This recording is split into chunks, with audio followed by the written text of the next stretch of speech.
Yes, everybody. Russ and the West Ham Network. Hope you are all safe and well, my friends.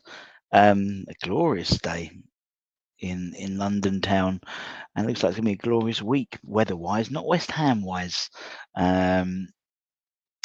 Obviously, yesterday there was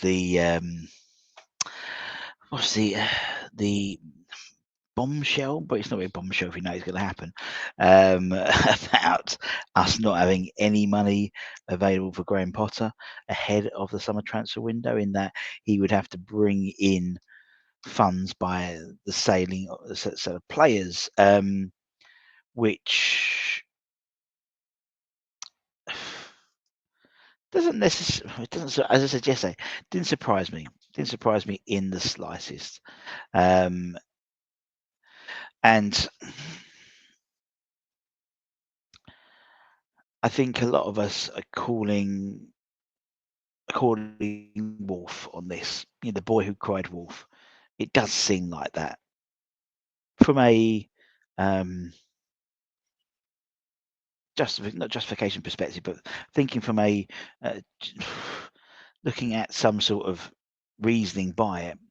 Would Graham Potter have turned up at London Stadium if he knew there wasn't any money in the pot?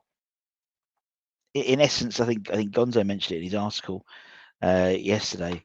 An impossible summer. I can't fathom why he would do that. If the club are saying we're Skint, Potter wouldn't have ever. It was Potter's decision. To it takes two to tango. It takes two to employ someone. Someone has to be up for the job, and someone has to want them to be up for the job. And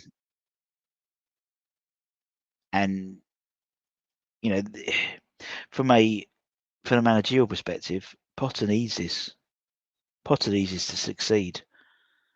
And being in a function where you're not having, you can't spend any money unless you sell arguably your sellable assets, which mean basically your best players. We know that Kudus is, there's an open secret he's going. But with the fact that we have to spend the best part of £40 million, £39 million, including agency fees for Jean-Claire Todibo, that means if he goes for 75, then we've only got 35 million quid to spend off that sale. It all sounds a bit fishy, to be honest.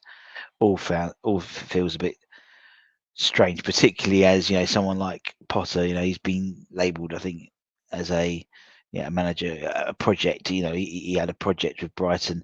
He was looking at the project for Chelsea, but wasn't given time. And arguably that's the issue. You're not going to be given time at football nowadays. I think it was three press conferences ago, he was claiming we were going to have an exciting summer. So how's that changed from 3 weeks ago? Do you know what I mean? And then 2 press conferences ago, he said, "Oh, but maybe the rebuild is not a massive rebuild." Was he told something in that week, and then was trying to sort of lessen the blow? It's all smoke and mirrors of football, and it's frustrating because we just want a decent answer. But the trouble is, we won't get a decent answer, because a decent answer will basically put us in a weak negotiation position with other people. As I said before, if we say, "Oh yeah, we've got plenty of cash," Graham's got £100 million to spend this summer, then as soon as he phones up, I don't know, AC Milan or someone like that to buy a player, they know he's got £100 million in the it's all played out on social media. Then the flip side is, if you was a prospective player, and West Ham come calling, what's the first thing you can do? You can have a look on social media, see what people are saying. We've got a divided fan base over the current head coach. We've got leaks from senior sources. It doesn't take more than 5 minutes to have a look and say West Ham's a bit of a Fruit Loop club. It's a bit of a fruitcake of a club. Would you want to come to a fruitcake of a club? maybe if we'd pay the wages. I just don't get the reasoning why we would say that type of stuff in the press. Why we would say that we've got no money. You know, it makes a mockery. The only thing I could think of was maybe the fact that the whole Jean Claire thing was, oh, boys, oh yeah, but we've got no money, so we've already got to spend 40 million, so we can't. That would have been budgeted for. That would have been budgeted for. Any businessman worth their weight in gold, not even that, basic. I said, I think my daughter would be able to put that sort of together, you know, and she she thinks money grows on trees.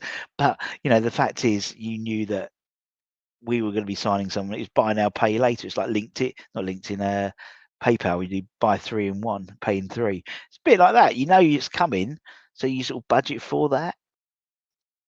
I just don't understand what's happening. I don't understand the business reason for doing that, apart from putting ourselves in a stronger position, negotiation position. However, we've been doing this far too long, and we know that that's not the case. I mean, I've literally just put in no money, and 2000 November, and it just popped up in my YouTube studios. We've got November 2023. We did a show. West Ham have no January transfer budget. No money, no problems. We've called it. And that's just me spending 2 seconds. And anyone else could do the same. We must have been saying this every transfer window. And whether it's a technique employed by the senior source to moderate our expectations, it don't work. It don't work. We see through it. We see through it. Now, I'm not suggesting that we are in a great financial position. We haven't had any European football for a year. I think that's made a massive difference. But then that was coupled with the selling of Declan Rice. So we were in a strong financial position the last financial year. But still, we're still raking in a lot of money. Now, maybe it's not as much money as we thought we was going to do. I said, people questioned, you know, West Ham always do budget on finishing. I said, I always thought, I swear Sean said it was always 11th.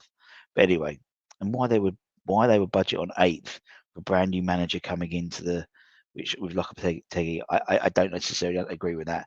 You think they would have kept it a steady Eddie and kept it at 11th. So anyway, regardless of that, it's about 20 million, 25 million coal in the revenue we'd normally bring in for the TV rights in terms of our positioning in the Premier League. It's about £3 million a position.